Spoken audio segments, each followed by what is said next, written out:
وہ بہت صحت مند ہے، بہت ہی زندہ دل ہے۔ اس سے پہلے کہ فکر اسے کھائے وہ فکر کو کھا جاتی ہے، ہمیشہ ہنستی بولتی رہتی ہے۔ زمانہ قدیم سے آج تک تمام حکماں اور ڈاکٹروں کا متفقہ فیصلہ ہے کہ جو لوگ ہمیشہ ہنستے بولتے رہتے ہیں وہ اس دنیا میں طویل عمر گزارتے ہیں۔ میں سمجھ گئی، اسے فکر اور پریشانی میں مبتلا کرنا ہوگا تاکہ وہ اندر ہی اندر کھلتی رہے۔ ہاں، یہ ایک طریقہ ہو سکتا ہے، لیکن اس کے علاوہ بھی اور بات ہے۔ رضیہ ڈاکٹروں سے مایوس ہونے کے بعد ایک بہت ہی نامور اور تجربے کار حکیم سے علاج کرا رہی ہے۔ اس حکیم نے دعویٰ کیا ہے کہ اس کی تیار کردہ مالش کی دوا کو صبح و شام گھٹنوں پر لگایا جائے تو 30 دن کے اندر اندر وہ اپنے پاؤں پر کھڑی ہو جائے گی۔ شمائلہ نے کہا، میں جب تک ہوں اسے کھڑا ہونے کے لیے پاؤں تلے زمین نہیں ملے گی۔ شاباش، میں چاہتا ہوں کہ وہ مالش کی دوا اس کے گھٹنوں تک نہ پہنچے۔ تم وہاں رہو گی تو اس دوا کو بدل دو گی۔ میں ایسی ہی دوسری دوا تیار کرا کے تمہیں دے دوں گا، اس کی شیشی وہی رہے گی، اندر کی چیز بدل جائے گی۔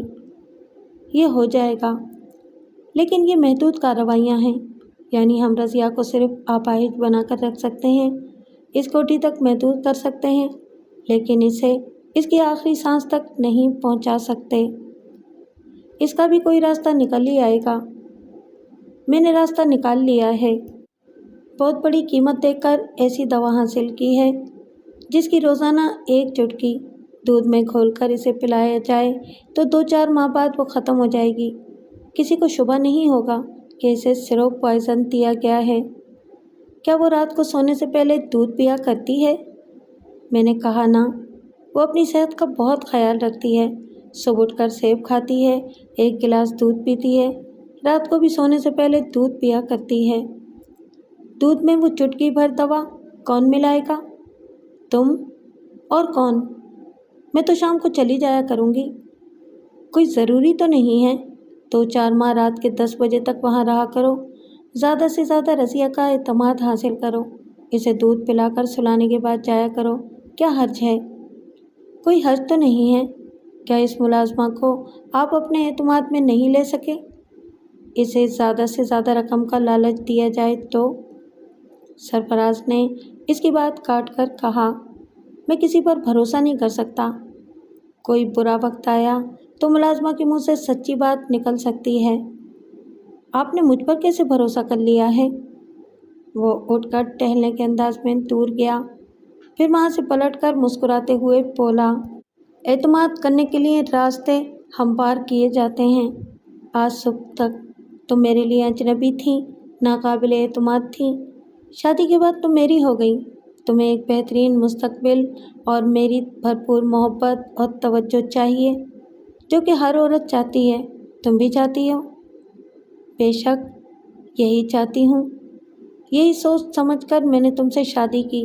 تم میری رہو گی تو میرے اشارے پر رہو گی، کسی برے وقت پر میرے خلاف اس لیے بیان نہیں دو گی کہ میں تمہارا سہاگ ہوں، اور عورت اپنے ہاتھوں سے اپنا سہاگ نہیں اجاڑتی۔ شمائلہ کے دل کو ایک دھچکا سا لگا۔ اگر وہ یہ کہہ دیتا کہ میں نے تمہاری حسن سے، تمہاری ذات سے متاثر ہو کر تم سے شادی کی ہے تو وہ خوشی سے پھول جاتی۔ مرد خواہ اپنے مطلب سے ہی شادی کرے، لیکن بیوی کے سامنے جھوٹ ہی کہہ دے کہ اس نے اس کے حسن کی، اس کی ذات سے متاثر ہو کر اسے شریک حیات بنایا ہے تو عورت کا غرور رہ جاتا ہے۔ وہ ذرا مایوس ہوئی، پھر مصلحتاً مسکرانے لگی۔ رضیہ ویل چیئر پر بیٹھی ہوئی تھی، اس کی کھلی ہوئی زلفیں شانوں پر بکھری ہوئی تھیں، اجلی رنگت اور چہرے کے نقوش دیتا زیب تھے، جسمانی طور پر اچھی صحت مند تھی۔ اس کی موجودگی میں صبر و شکر سے رہنے والا کوئی مرد دوسری شادی نہیں کر سکتا تھا۔ اس میں کوئی نقص نکالنے والی بات ہوتی تو صرف اتنا ہی کہا جا سکتا تھا کہ اس کی عمر کچھ زیادہ ہے، شاید وہ 35 یا 36 برس کی تھی۔ اگر یہ کوئی نقص تھا تو سرفراز اس کے مقابلے میں کچھ زیادہ ہی عمر رسیدہ تھا۔ شمائلہ گورننس کی ملازمت حاصل کرنے کے لیے ایک امیدوار کی حیثیت سے اس کے سامنے کھڑی ہوئی تھی اور رضیہ کو تنقیدی نظروں سے دیکھ رہی تھی۔ دوسری طرف رضیہ اس کا سر سے پاؤں تک جائزہ لے رہی تھی۔ دو عورتیں جب ایک دوسرے کے مقابل آتی ہیں تو چپ کے ایک دوسرے کو ناپتی ہیں، تولتی ہیں اور اپنے دل کو اپنی برتری کو یقین دلاتی رہتی ہیں۔ رضیہ نے اس کا نام اور پتہ معلوم کرنے کے بعد پوچھا، کیا تم میرے میاں کو جانتی ہو؟ جی ہاں، اخبار میں اشتہار پڑھنے کے بعد میں ان کے دفتر گئی تھی۔ انہوں نے مجھے یہاں کا پتہ بتایا اور کہا کہ گھر کے معاملے میں ان کا عمل دخل نہیں ہے، گورننس کا انتخاب آپ کریں گی۔ وہ ذرا خوش ہوئی، ذرا مسکرائی اور پھر طنزیہ انداز میں بولی، میں ہاتھی کا دانت ہوں، صرف دکھانے کے لیے ہوں، ورنہ مرضی ان کی ہی چلتی ہے۔ میں اگر تمہیں ناپسند کر دوں تو وہ کسی دوسری عورت کو گورننس کی حیثیت سے یہاں آنے نہیں دیں گے، اسے اپنے دفتر ہی سے ٹال دیں گے۔ آپ چاہیں تو اشتہار میں اس کوٹھی کا پتہ دے کر امیدوار عورتوں کو یہاں بلا سکتی ہیں اور خود ہی گورننس کے لیے کسی کا انتخاب کر سکتی ہیں۔ میں نے اپنی مرضی سے ایک عورت کا انتخاب کیا تھا، لیکن وہ کام کرنے آئی تو اس کے 2 دن بعد میرے کمرے سے 2000 روپے نقد چوری ہو گئے۔ اب یہ خدا بہتر جانتا ہے کہ اس نے چوری کی یا اس پر الزام عائد کیا گیا۔ بہرحال وہ نکال دی گئی۔ یہ کہہ کر رضیہ نے شمائلہ کو سر سے پاؤں تک دیکھا، پھر ایک سرد آہ بھر کر کہا، اس سلسلے میں سرفراز کا ہی انتخاب چلے گا۔ میں اپاہج ہوں، خود مجبور ہوں، چپ چاپ تماشا دیکھتی رہوں گی۔ شمائلہ نے انکار میں سر ہلا کر کہا، بیگم صاحبہ، میں ایسی ملازمت قبول نہیں کروں گی جس میں آپ کی مرضی شامل نہ ہو۔ میں آپ کے اور آپ کی بچی کے لیے آئی ہوں، اس لیے پسند آپ کی ہوگی، ورنہ میں چلی جاؤں گی۔ رضیہ اس کی بات پر خوش ہو گئی۔ اس نے ذرا اعتبار سے شمائلہ کو دیکھا، پھر بے اعتباری سے پوچھا، کیا تم انکار کر کے چلی جاؤ گی تو سرفراز کو افسوس نہیں ہوگا؟ آپ کیسی باتیں کر رہی ہیں؟ بھلا انہیں میری کامیابی یا ناکامی سے کیا واسطہ؟ آپ یقیناً میرے متعلق کوئی غلط رائے قائم کر رہی ہیں۔ بہتر ہے کہ میں اس ملازمت سے باز آ جاؤں۔ وہ جانے کے لیے دروازے کی طرف گھوم گئی۔ رضیہ نے جلدی سے ہاتھ اٹھا کر کہا، ٹھہرو، میں جن حالات سے گزر رہی ہوں اس میں کسی پر شبہ کرنا ایک فطری امر ہے، لیکن تمہاری باتوں سے مجھے اطمینان ہو رہا ہے۔ شمائلہ کو اپنی کامیابی پر خوشی محسوس ہو رہی تھی، لیکن اس نے کمال ضبط سے کام لیا۔ سنجیدگی سے رضیہ کو دیکھتے ہوئے بولی، بیگم صاحبہ، اگر میاں بیوی کے درمیان اعتماد نہ ہو تو کوئی بھی ملازمہ آ کر گھر کو اور زیادہ تباہ کر سکتی ہے۔ رضیہ نے خوش ہو کر کہا، تم بہت سمجھدار ہو، مجھے یقین ہے تم میرے میاں سے دور دور رہ کر میرے اعتماد کو بحال رکھو گی۔ نوکری پکی ہو گئی۔ شمائلہ تمام دن رضیہ کے ساتھ رہی۔ دوپہر کو کھانے سے پہلے ایک چھوٹی سی خوبصورت کار کوٹھی کے پورچ میں آ کر رکی۔ وہ کار سرفراز کی بیٹی مونا کے لیے مخصوص تھی۔ مونا 7 برس کی ایک گڑیا جیسی خوبصورت سی لڑکی تھی۔ اسکول سے آئی تھی، ڈرائنگ روم میں شمائلہ کو دیکھ کر ٹھٹک گئی۔ رضیہ نے کہا، بیٹی، یہ تمہاری نئی گورننس ہیں، انہیں سلام کرو اور انہیں آنٹی کہا کرو۔ اس نے سلام کیا، پھر مسافے کے لیے ننھا سا ہاتھ بڑھایا۔ شمائلہ نے اس کے ہاتھوں کو اپنے ہاتھوں میں تھام کر پھر اس کو چوم کر کہا، تم تو بالکل گڑیا جیسی ہو۔ وہ سوکن کی بچی تھی۔ دل نے کہا، اتنی سی چھوکری کے بڑے ٹھاٹ ہیں، اس کے لیے الگ کار خریدی گئی ہے۔ کیا میری کوئی اولاد ہوگی تو اس کے لیے بھی ایسا ہی رئیسانہ لاڈ پیار ہوگا؟ اس چھوکری سے کچھ بچے گا تو ہوگا نا، ورنہ یہی سب کچھ سمیٹ رہی ہے اور ساری دولت یہی لٹا دے گی۔ وہ اپنے اسکول کا بستہ اٹھائے ڈرائنگ روم کے سینے سے چڑھتے ہوئے اوپری کمرے کی طرف جا رہی تھی۔ سینہ کافی اونچائی تک تھا۔ مان خیال پیدا ہوا، مونا دھان پان سی لڑکی ہے، کچھ بیمار سی نظر آتی ہے، ماں کی طرح صحت مند نہیں ہے۔ اگر سینے کی بلندی سے کسی طرح گر پڑے تو لڑک کر نیچے آنے تک اس کا دم نکل جائے گا۔ رضیہ نے ملازمہ سے کہا، شبو، کھڑی کیا دیکھ رہی ہو؟ بچی کا بستہ لے کر اس کے کمرے میں جاؤ۔ پھر اس نے شمائلہ سے کہا، میری مونا اتنی سی عمر میں سارے کام اپنے ہاتھوں سے کرتی ہے، اوپر کمرے میں تنہا رہتی ہے، لباس خود بدلتی ہے۔ میں نے اسے اپنا کام خود کرنے کا عادی بنایا ہے۔ ایک گلاس پانی کی بھی ضرورت ہوتی ہے تو وہ خود اٹھ کر پیتی ہے۔ شمائلہ نے مسکرا کر کہا، یہ تو بڑی اچھی بات ہے۔ اگر آپ ٹانگوں سے مجبور نہ ہوتی تو اپنی بیٹی کی طرح خود کسی کی محتاج نہ رہتی، مگر افسوس۔ شبو سینے پر چڑھتی جا رہی تھی۔ شمائلہ نے کہا، شبو تم بیگم صاحبہ کے پاس رہو، میں مونا کے ساتھ تھوڑا وقت گزاروں گی، ہم دوستی کریں گے۔ وہ رضیہ سے اجازت لے کر تیزی سے چلتے ہوئے سینے چڑھتے ہوئے اوپر مونا کے پاس پہنچ گئی، پھر اسے گود میں اٹھا کر اس کے کمرے کی طرف جانے لگی۔ رضیہ بڑی محبت سے، بڑی ممتا سے کبھی مونا اور کبھی شمائلہ کو دیکھ رہی تھی۔ دل جیتنے کے کچھ اصول ہوتے ہیں اور شمائلہ ان اصولوں کو جانتی تھی اور انہیں برتنا بھی آتا تھا۔ شام تک رضیہ نے قائل ہو کر کہا، تم واقعی اپنے فرائض ادا کرنا جانتی ہو، میں تم سے بہت خوش ہوں۔ رات کے کھانے کے وقت سرفراز بھی ڈائننگ ٹیبل پر موجود تھا۔ اس نے پوچھا، رضیہ کیا مس شمائلہ رات کو بھی رہا کریں گی؟ رضیہ نے کہا، میں تو کہہ رہی تھی کہ شام کو چلی جایا کرے۔ میں بیگم صاحبہ کے سونے کے بعد چلی جاؤں گی، پھر صبح 7 بجے سے پہلے آ جایا کروں گی تاکہ مونا کو اسکول کے لیے تیار کر سکوں، شمائلہ نے کہا۔ رضیہ نے مسکراتے ہوئے سرفراز کو دیکھا۔